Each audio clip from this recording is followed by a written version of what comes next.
بسم الله الرحمن الرحيم.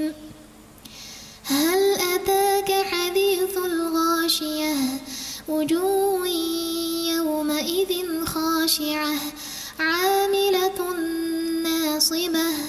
تصلى نارا حامية تسقى من عين آنية ليس لهم طعام إلا من ضريع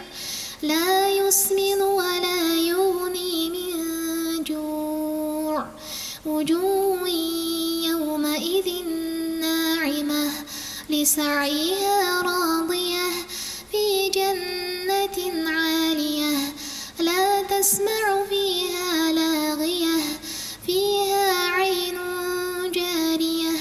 فيها سرر مرفوعة وأكواب موضوعة ونمارق مصفوفة وزرابي مبثوثة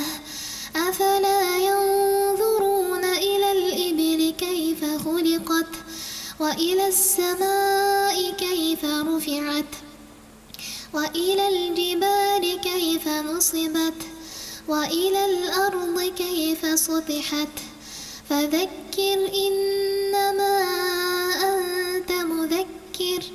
لست عليهم بمسيطر إلا من